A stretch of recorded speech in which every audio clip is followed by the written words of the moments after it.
Now, Carl, tell us about you being encased in your suit. My suit was a little bit different than it's all warm. It was a really nice suit. They spent a lot of money. They put actually a coolant that ran through it. Oh, wait a second, wrong show. I'm so sorry. I'm so sorry. This thing was about 2.5 inches thick all the way over, and it was just solid rubber and velcroed up the back. And I had two heads. I had a rubber stunt head that snapped on, going through the walls and through the flights. And then I had a remote control head. Where you guys saw that the lips and the eyebrows and the cheeks moved. And besides the suit being just hot as hell. It was just hot, and I couldn't sit down. I've got a picture somewhere of me leaning up against the wall like this. And they couldn't take anything off of me, so they just opened the mouth. Let me stick a fan in my mouth.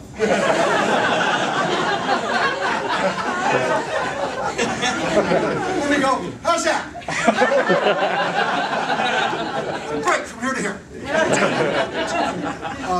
And I think the other thing too is that I've never worn a servo, I've never an RC motor before this, and so I'm doing the dialogue so Michael can voice over, and everything matches.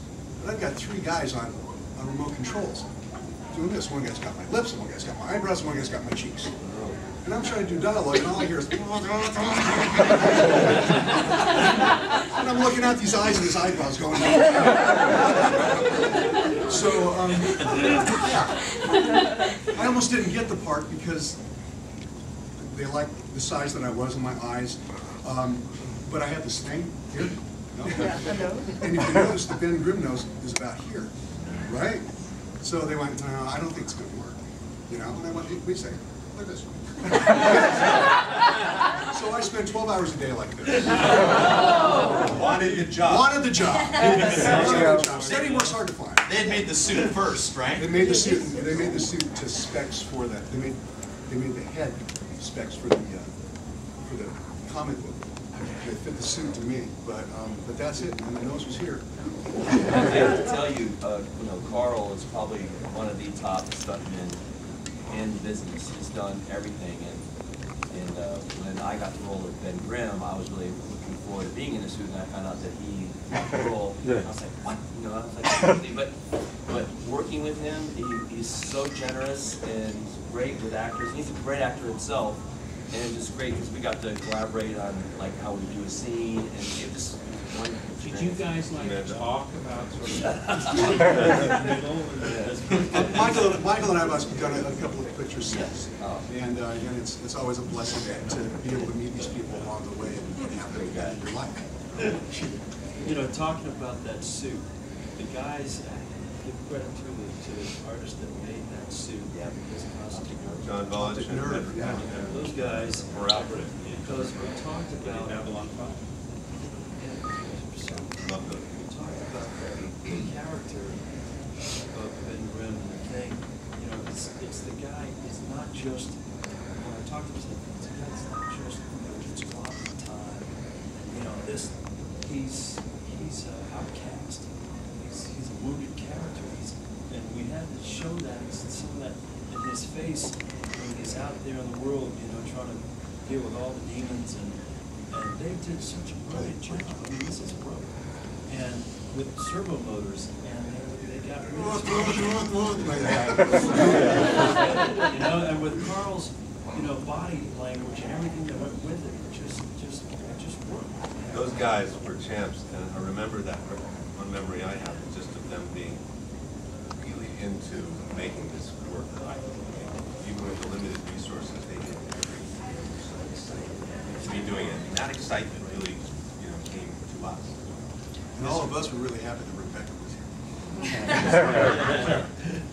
Did anybody in the remake from 4 or 5 years ago, was it, 2 films they made, did anybody, the director, anybody else who's associated with those films, did they consult any of you? We don't exist. We don't exist. Stan Lee is actually on the record as saying, what Fantastic Four. I have a station with him. And yet Stan Lee I was asking only while I was playing, because when we were doing the stuff at the office building, the Diamond coming in, Stan came down to the set. Yeah. Yeah. And so he did show up one night, and we all got to meet him, and I was asking him, I said, now, did he do a cameo? And he says, no, I tried to get him in there. I tried to get him in the background, somebody wouldn't do it. He said he couldn't, Marvel wouldn't allow it. Yeah. And when we were at Comic-Con down in San Diego promoting it, Stan Lee was over another booth talking, and we were doing our stuff promoting it. Yeah. And he was talking. We heard he was talking smack about our film, like, and so we knew. Then we knew something was up. We knew, like, Stan, come on. We were determined to Yeah. sort of beat him to the, Yep. Yep. sort of like a pit stop in NASCAR. We could get out of there before they caught up with us. We would just do our own thing, and we're still telling that story, and it's a nice story to tell. We don't want to have sour grapes. Look, I mean, it's been a wonderful thing, and the fact that the Fantastic Four movies that cost 100 times more than this one are crappy in their own way.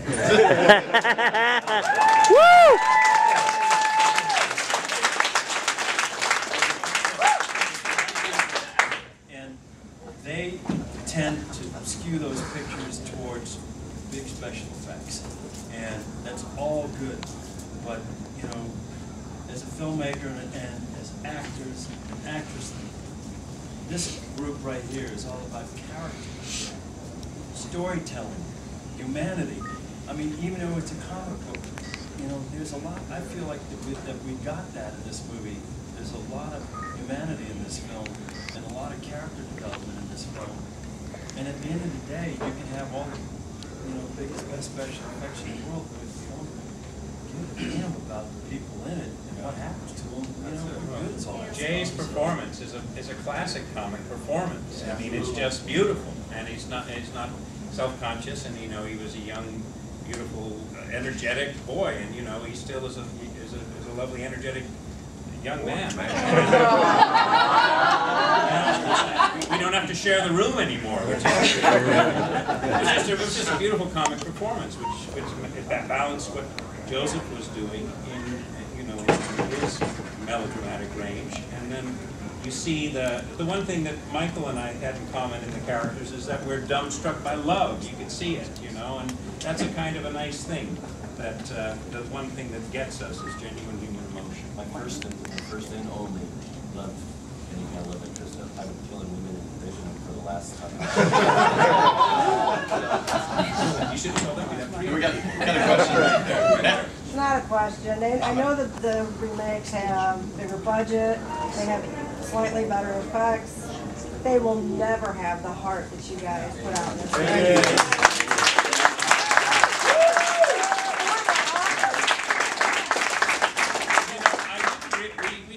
It's a long time ago, but we worked hard on this movie, and I don't think we all worked hard, but I mean, when you see it now, and Joseph made films, we've all been in, big films, I'm starting to make films, we know that the process, particularly when it was back, like he's saying, you would cut film and put it together, that process does not have to be as thorough, particularly when the writing's on the wall for something like this.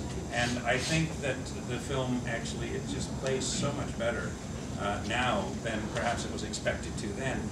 And you just see the work that Ole did on it. I mean, there's wonderful opening sequences when the little DNA things come when we're in space. And the montages when he's down, he has like different atmospheres in this movie. He goes into like Dickinsville with the jeweler, and he has these wonderfully measured performances that don't seem rushed at all. And it didn't have to be that way.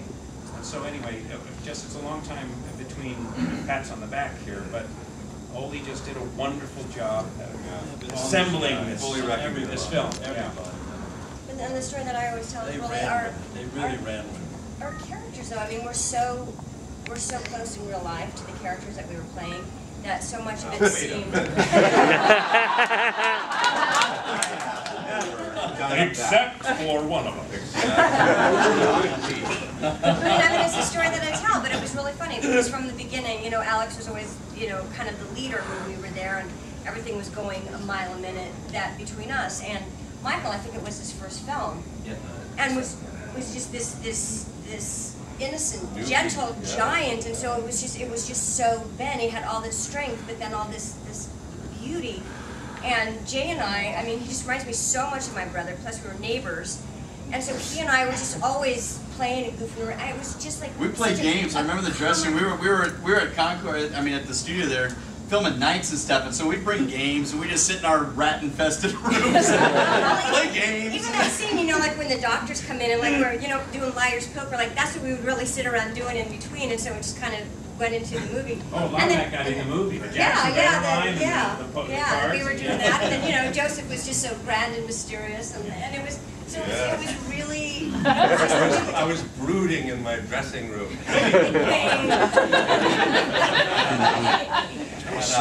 You know, weird magazines of people tied up in various positions. I was very, yeah, it was really sharing my- creepy. I I used to grab her a lot. And what did it make you? You were the most wholesome piece of ass in America. That's enough about us. We want to hear from you. What did you think of the Fantastic Four?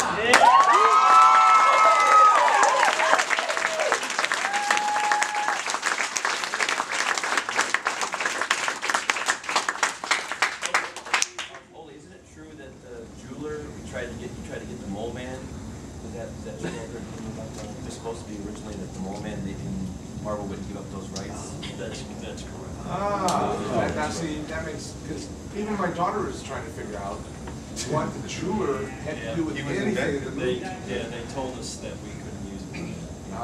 They told Bert, I can hear her. Were you a direct contact with Marvel? No, it was all came through Roger. And So they I were did meet Ben after the fact. Once they pulled the rug out from under us and, you know, dashed our hopes and took our movie away. There he is right now, actually. Nothing, Roger, nothing. So when all you come to Hollywood to make it big, this is the kind of shit you go through. This is really, this is an anomaly, this story.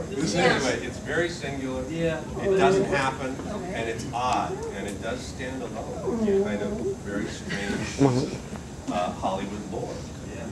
And part of that too, I mean, it became a big jigsaw puzzle once they shelved it, because of course the initial thing was, you know, so what happened? And a few magazines, and I had a LA Times thing on our table today. They wrote a blip on it, and then over the course of time, at different intervals, people would get interested in it again. And so Entertainment Weekly or something magazine would say, send a reporter and try to figure out some more pieces to the puzzle. And then it would happen again. And we even got together. How long ago was it that we did the Los Angeles magazine? When the first Fantastic Four came out, when it was that? Yeah, 4 years ago? we did a photo shoot with us and Roger Corman. Great article. And same thing, and the guy, you know, went back and he really tried to get into it and try to contact everybody, Marvel and Eichinger and Corman, to kind of try to just once and for all put the last few pieces in. And so, I mean, it was kind of this, over the last 18 years, nobody's been totally for certain, I think, as to what exactly was going on. So it's just been interesting to follow it all. Was it contentious at all with either from Marvel or Concord at any time? Did you feel that there were forces against you finishing this work? No, I mean, Just weren't encouraged. They just kind of, nobody was there.